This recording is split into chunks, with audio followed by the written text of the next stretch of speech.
Helicopter, this is Godfather. Send your traffic. Over. Roger. Line Sierra. 4 enemy personnel. Break. All right. Welcome, everybody, to the Greenside Podcast. I'm your host, Taylor Mooney. I have as a guest of me today Professor Roberta Stewart. She's a professor here at Dartmouth College, and I brought her on today because she teaches a war stories class. And I won't even butcher this and try to explain it. I'll let you kind of explain what is a war stories class. Because I think of people like around a circle like dipping and smoking. I'm sure that's not quite how your classroom goes. No, that's not how the classroom goes. No, it's a class that looks at how we talk about war and how we talk about it. Because of a Dartmouth term, I focused on how we talk about homecoming and across time, across cultures. And the idea for the course came from a community project that I've been involved in that I started 10 years ago, reading Homer with combat veterans. And as I read with veterans and became more and more aware of how perceptively veterans interpreted world literature that I read in very different ways, I became more and more convinced that offering a class that strung together a whole series of texts might be a useful engagement for Dartmouth students to think about problems of war, but particularly, at least for this offering, problems of the return of soldiers. And why would you choose Homer in particular? What was it about Homer that was the one book you wanted to read off the That was what was interesting. If you want the backstory, I was on sabbatical when the U.S. went into Iraq, and I was watching television footage of the U.S. invasion, of wounded, of casualties, and I came back to the States, and I came into a vacuum. There were no news, so I started reading military blogs. And I became more and more convinced that soldiers would benefit from knowledge of Homer. And I remember I wrote one military blogger and said, read Homer. Homer would understand what you're saying. And then I got this light bulb moment, and I proposed to the VA a reading book program on reading Homer with combat veterans. And I've been doing it ever since. And what the Dartmouth class allowed me to do was take something that was an idea that was a community outreach project and really ramp it up and develop a curriculum and actually begin to educate myself more deeply about this type of literature, but also develop a better understanding of different soldiers coming home across time. Did you find that when you were doing this and reading these books and reading Homer with veterans, was it therapeutic for veterans? Did they somehow grasp through this process a better understanding of their own experiences in war, or even what constitutes a war story? Absolutely, and when I say war story, I mean generally the use of narrative to think about problems of going to war, being at war, and coming home from war. And one of the things that I think that language does and one of the things that I think that literature does, this is my shtick in my class, is that we really need our artists. As much as we poo-poo them, I think artists are some of our most potent social critics and commentators, and they see things and they package them in ways that make those insights translatable for us and evident for us. And Homer, Stephen Crane, the short stories about the Civil War, he wrote these short stories he didn't himself serve, and yet Ernest Hemingway said, he got it. He really got it. Ray Mark's The Road Back, these are great pieces of literature, but they're also acute insight into how complex these problems are for soldiers who are coming back home. And the advantage of all of these stories is that they're Germany after World War I, they're the Civil War, they're the mythic past of the Greek aristocracies. And what they make clear is some of the problems, some of the so-called problems, the experiences of American soldiers coming back after Vietnam coming back after Iraq or Afghanistan, they're larger than an American experience. Right. Right? And, go ahead. I was going to say, you focus on all these different books. Do you ever go into something, I don't know if you want to call it more plain or direct? I don't know if you've heard of the book On Killing by Dave Grossman. Yeah, I've read that. Now, is that something you would teach, or is that a little too direct? Not as it's not nuanced enough where there can be some type of deeper kind of dialogue there. Yeah, it depends on the audience, doesn't it? Right, because I think it's an interesting book, and I've had several veterans recommend it to me, so I read it. Right. Yeah. I learn a lot of the literature because veterans that I read with will show up and give me books, or they'll say to me, "Have you read?" Or I'll get an email and say, "You should look at White Donkey," or you know, and I'm open to being taught by veterans, and I think that the dialogue and the real idea of the course was that the dialogue that I've been creating with veterans seem to go against this idea of a civilian-military divide. And so my thought was that in the Dartmouth classroom, we could actually get students talking to veterans, first of all, get students thinking about the experience of our veterans, and then get students to talk to veterans and to think carefully about the words that veterans are giving us about their experiences, so that we can be, it's a big civics lesson in a way. Yeah, I think that's interesting because you talk about bridging that civilian-military divide. And I think a lot of veterans, or most veterans that I talk to, very much feel like there is this huge divide. Yeah. And there's an old saying like, America, especially during the height of the wars, America's not at war, America's at the mall, the military is at war. Yes. And I thought it was very indicative of how a lot of guys felt about it, and how even I felt about it, especially coming back. And I came back and actually spent some time with my cousin at her college, and I stayed at her sorority house, and very immersed in this culture thing, and I was just like, these people are just don't know like that there's this big world out there. You guys live in this ridiculous bubble of Keystone Light and playing cornhole and beer pong, and it's just that's right. it was and I wasn't and it actually was pretty mellow when I came back at first. I was really just happy to be alive. So I was actually my most calm for the first month, because I was just like, this is nice. This is pretty sweet. And so, but even then, I wasn't an angry thing, but I was like, man, it was almost like a feeling sorry for them thing. That they're going to go through their whole lives living and not to be mean, but kind of a superficial existence. They're never going to see the depths of human emotion. They'll never know the bonds of combat, but they'll also never see the full human experience. They'll never see the type of suffering and actually experience life and death, because there's something very freeing about getting down to this primal level of killing and death, and that's all you have to worry about. You don't have to worry about cell phones and your girlfriend, your Twitter, and your boss, and you just have to exist in that moment, and living and dying and trying not to die, and then trying to kill the other guy as your daily existence. I think in a way, to a lot of civilians, it might sound wacky and weird or psychopathic if you like that, but if you think about it, it's very freeing. It's very primal, and it's very it's complex, but yet very simple. And so I just felt almost sad that some people, and of course you don't want everyone to go to war. I don't want my mom, my sister to ever experience these things. I don't want most Americans or all Americans to experience the horrors of it.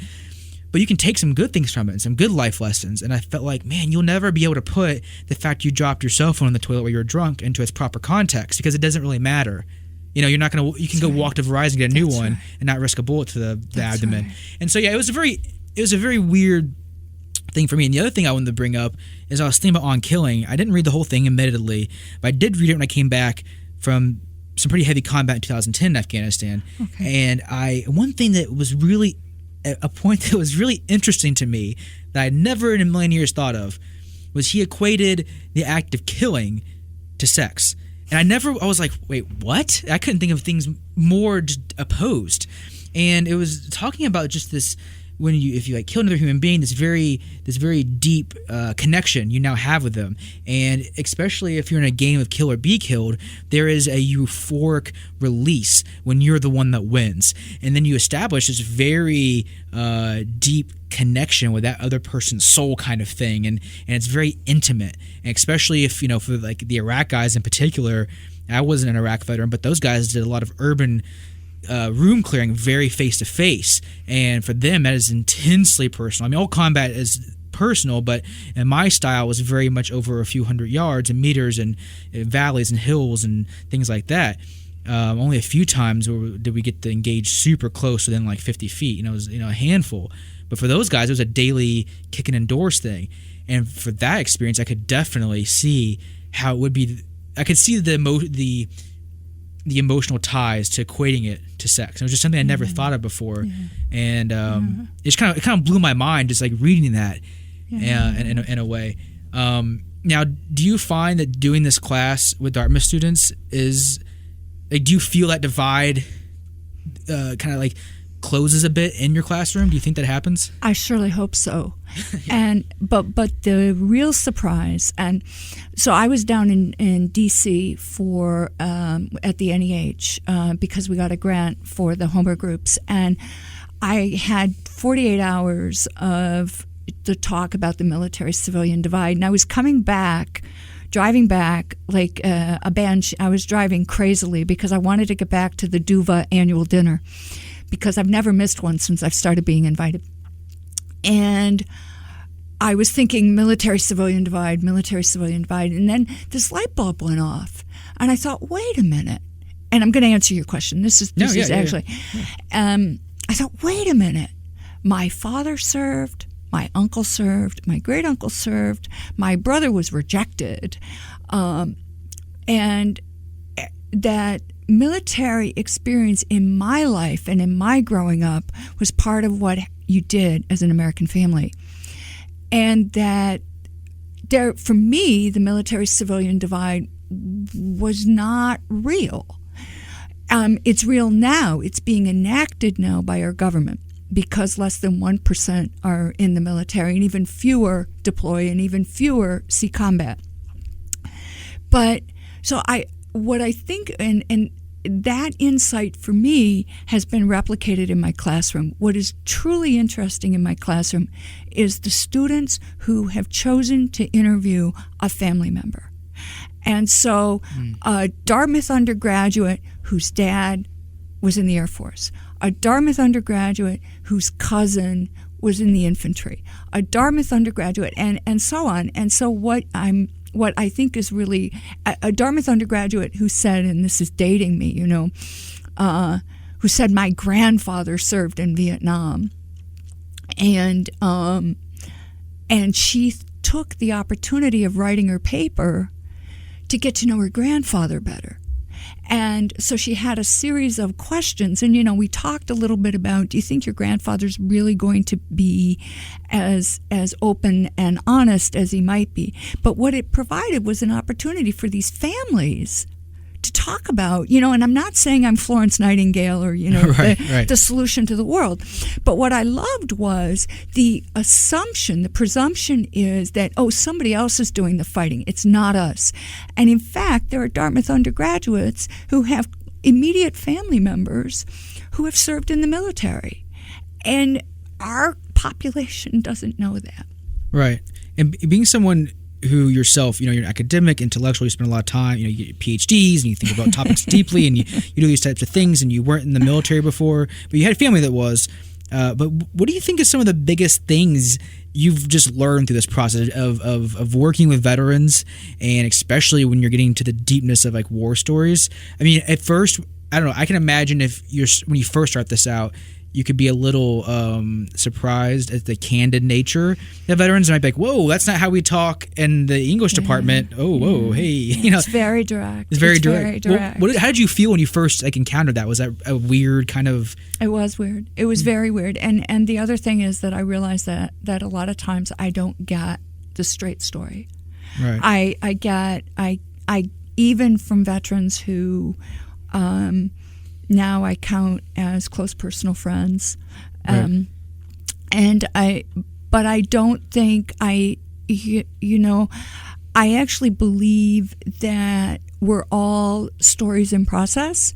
And so if a veteran is talking to me about homecoming and has a story that they're sharing about apropos of whatever. I mean, because a lot of times, people are like, oh, so you read the book and then everybody talks about the issue in the book. That's not how it works. You read the book and somebody might say, you wouldn't believe what happened to me, and, Right. and the conversation, what is wonderful is that the conversation, and it's different from a classroom. Like a classroom, it's got a curriculum, it's got reading questions, it's got essays. But the book groups are different, and veterans start opening up in different ways, and they tell you what they want to tell you about themselves, and none of it's true, right? It's true. It's who they are. And one of a student today gave his presentation, and he said he met this Dartmouth. He's actually a resident at Dartmouth right now at DHMC. Amazing man. And he started by saying, "I'm not going to talk to you about killing anyone." And the student said, I was really worried. I thought, what's this interview going to be like? And he said, I think I got to ask about 5 questions, and we talked for a couple of hours. Right. Yeah. Okay. Yeah. So what that means is, if you're respectful and if you show yourself to be interested in hearing, veterans will tell you. And it might not be the story you want, but what you have to do is say to yourself, what does this story mean? Right. And that's the war story, right? That's the war story. And what I'm sure that there were students in the class who came in and thought, oh, we're going to watch Apocalypse Now, and it's going to be boom, boom, rah. And they looked at this syllabus that said Homer's Odyssey and said Stephen Crane, episode of war, and they thought, what's going on here? But a lot of the stories orbit around the communication of veterans with the civilian world, Right. or the world that hasn't gone with them. Because there's even people who've come back, and they might have been World War II.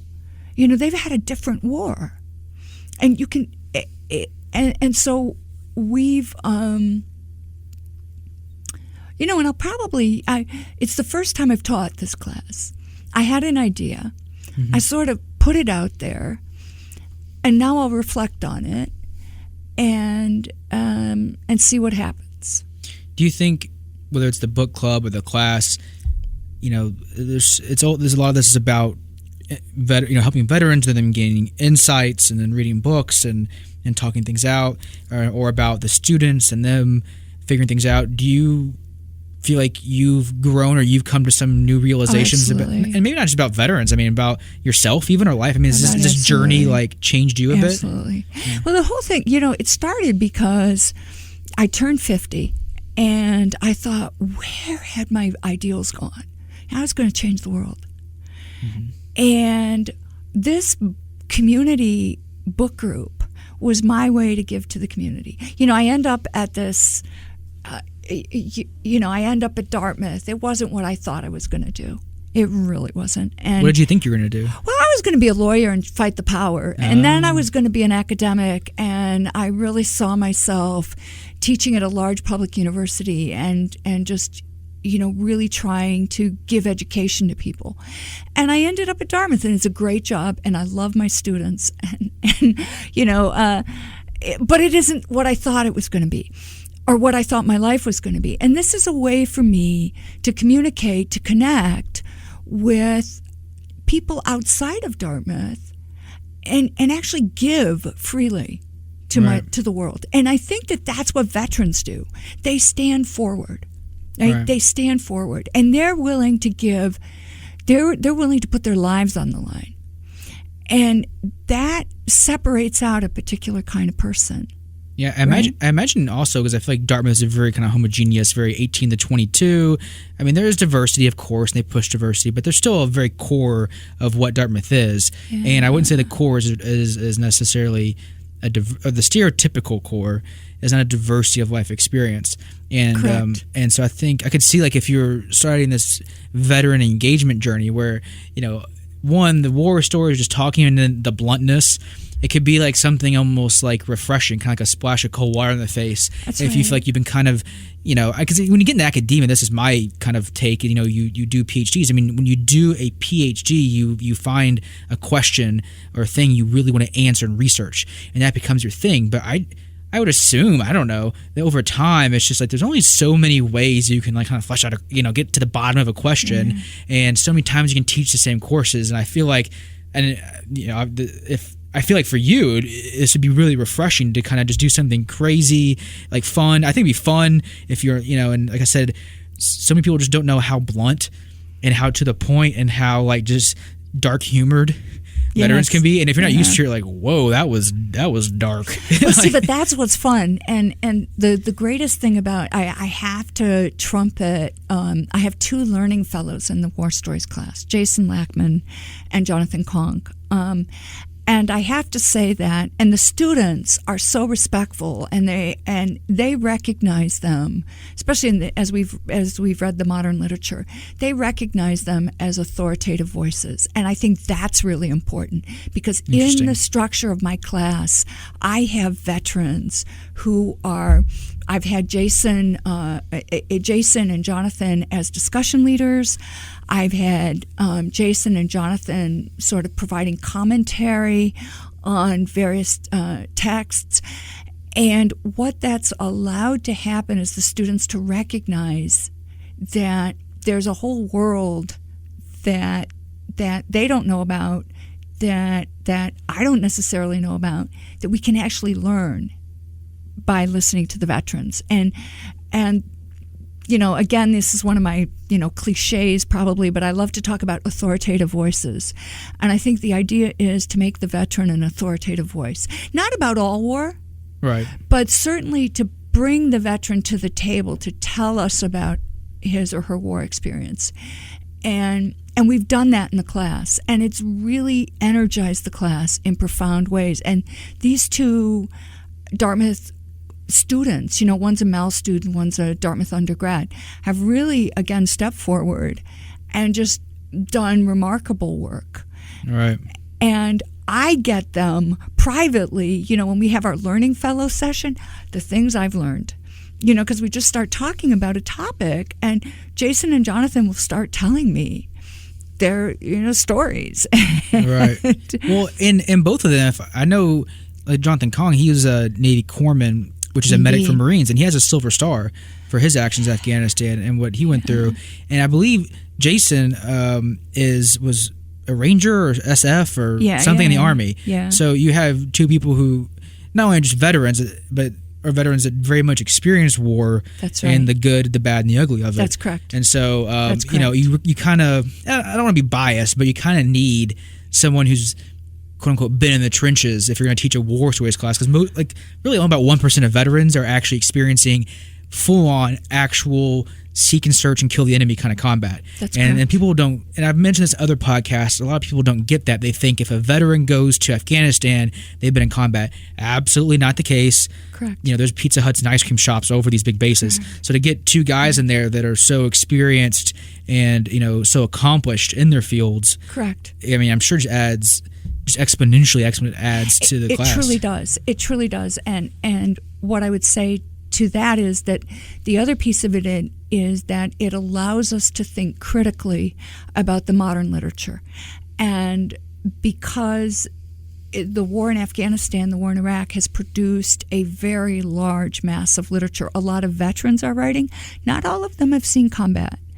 And it's been interesting for the 2 of them to speak with me about, and I've had the advantage of knowing DUVA vets now for several years, and I worked with a couple of DUVA vets on my NEH grant work with New Hampshire Humanities, and in fact we wrote DUVA into the grant, and I can tell you more about that if you wanted to know. But real quick, I just want to say, DUVA, for those who don't know, is Dartmouth Undergraduate Veterans Association. Yes. So it's just the undergrads at Dartmouth. I just want to let people know that. So. Yes, and I met a couple of them through the book groups, the community groups, and we wrote them into the grant for the successful grant with the National Endowment for the Humanities. And it was a collaboration that Dartmouth did with New Hampshire Humanities. on developing a curriculum of modern war literature that would accompany Homer. And the insight that I got on that war literature from Duva Vets, excuse me, was refreshing, was startling, and it got me thinking I want learning fellows for the War Stories class, because you all know at a deeper level than I, you can evaluate these texts and their representations. Does that make sense? No, it makes total sense. And I think having those fellows in the class, I guess I can only imagine, would really enhance and up the seriousness and the authenticity of the class, because you have yourself who has the academic and the professional knowledge and capabilities to push people in that type of realm and structure it, and then you add in student on the ground experts, and that kind of leads me to kind of like, I guess, a final point here that I want to make is I think it's really important. I think a lot of times the veteran community, especially the combat veteran community, and I did it, I've done it. You can be very guilty of thinking you own the polarity, I can't even talk, of opinions on war and on combat. Like, listen, like if you haven't done it, you don't know. And I mean, of course, some of that is true, obviously. Like, yeah, you don't know. But it can be dangerous to get too into that thinking and to tune out other voices. I mean, that's the Spirit of America is a civilian-led military and things like that. And so sometimes vets can get a little too, they can exclude other voices when it comes to war because they think they own all the opinions. Now, certainly when it comes to the actual fighting and pulling a trigger, yes, I think you pretty much, right, for a large part, own a good chunk of that conversation. Not all of it still, but it can trickle over into policy and politics, where it's like, well, you haven't fought the war. How can you say what Middle East policy is? It's like, well, I'm a professor who's been studying for 40 years and has been in all these think tanks and worked for the DoD. Right. It's like, well, you never pulled a trigger, you sissy. And it's like, okay, well, you have to. We need a good complement of voices, and I think for veterans to push themselves and read and study and get the academic piece down, that was a huge thing that helped me coming back. I did the Afghan thing. I went over there right as I turned 20. I mean, a very young man, and so you're doing what you want to do. I signed up because I wanted to be an infantryman. I left my full ride at college actually to do this because I didn't want to miss the war. I wanted to fight, and so you're doing what you want to do. But I think when I got back, getting into the academic and reading and trying to understand, like, one, why are we there? And even now I can see the old me. If you were to say like the Iraq War was a bad idea, I would be like, you're not a patriot. Disgusting. And now, as I've gotten older and I've done reading and research, I can say, well, I don't know, maybe policy wise that was what we should have done. And to me, that doesn't take away from the sacrifice. And I think a lot of veterans get very upset because, like, are you saying my friend who died in my arms died for nothing? And to that, I would say no, because let's be honest, at least for me, I don't want to speak for everybody, but when you join the infantry and you volunteer for that, you're the type of guy who wants to get in a little scrap, likes to get in a little fight. Right. And you went there with your boys and you did your job, and there's a bond and there's a camaraderie. Because when you're out there going on patrol every day and facing IEDs and facing bullets every day, I'm not thinking about bald eagles and American flags and foreign policy. I'm with my boys doing a job like a really tight football team, and we're doing a thing. Right. And so no matter how the politics plays out, and no matter how the war ends up, no matter if ISIS or the Taliban takes back over, and no matter if other people criticize the wars, to me it doesn't ever take away from what you put, the blood, sweat, and tears you put in the battlefield, and the blood you spilled and the blood your brother spilled is not in vain because you did it for each other. Because I don't know too many guys who are thinking about foreign policy when they're doing that job in the moment. Yeah, and I think that's an important distinction to make sometimes. Well, and I'm gonna riff on that. And what I think happens, and I think it happens. I knew that it happened in the book groups, and I think it's also happening in the classroom. And that is that these are issues that both veterans and American citizens have very strong views and very angry views about. Right. And very contemptuous views about. And one of the things that we do, and what we're doing in the Dartmouth classroom, is putting a book in the middle of the room that takes us to really hard places, talks about loss, talks about anger, talks about the difficulties of reentry, and we're committing to talk about them, to engage in discussion about them. And the book will take us places that we might not go in a conversation. Do you see what we're doing? Absolutely, yeah. Okay. I think it's a great idea, yeah. And then the second thing we're doing is, because we're in a classroom, we've all committed that we're not going to yell at each other. Right, right, no. Right? Yeah. And so one of the things that can happen in this, and I've seen it happen in the book groups, and I'm hoping, it's the premise. It's not a learning objective. You learn how to talk rationally and calmly about something that makes people viscerally angry. But we're learning to think, just to think and talk carefully about this.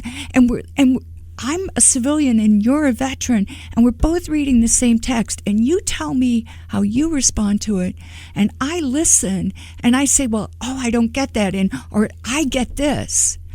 And we're talking to each other directly, but via the text. Right. Do you see? No, I do. Yeah, I think that's a great idea. There it is. And I think that's, again, like a great point, because I think for just on the veteran side, being selfish, I think it's good to help start processing a lot of things you've been through, and by, at least for me, to explore the academic side, and to read and have discussions and be open to hearing things you don't want to hear, and it goes back to the point I was just making. Nothing that anyone says, nothing that any politician does, whether it's Bush or Obama or Trump or whoever, nothing takes away from the sacrifice you made with your boys. Nothing takes that away. Correct. And if you can accept that and know that, and that's how I feel, that nothing you say or anyone says ever takes away from that, no policy. And so that allows me some freedom to be like, well, now I can discuss, hey, was the Iraq War a mistake? Or hey, was this policy a mistake? Or hey, should we have ignored Afghanistan for Iraq? All these types of things you get into, you can talk about it and not feel that there's a direct connection to, you said Iraq's a mistake, you said my buddy's death was a mistake. That's right. Because he wasn't a mistake, because he did it for each other. Yeah. He didn't do it for bald eagles that time. I'm sorry. That's right. It really no. And what I would say is the level of, I feel so privileged. I have had such a privilege to get to know and to read and get to know and work with veterans of World War II, Korea, Iraq I, Panama, the Iraq invasion of the second Iraq, whatever we call it, right. the Bush's war, right. Afghanistan. It's been a real privilege, right? And that's what I want my students to have. Absolutely, I think that's there it outstanding is. class goal. And then there it is. I want to wrap up with a. I don't know if you ever heard this before, but it's a letter that General Mattis. I'm sure we all know who now Secretary Mattis. Yes. At the time, General Mattis wrote about reading and about being.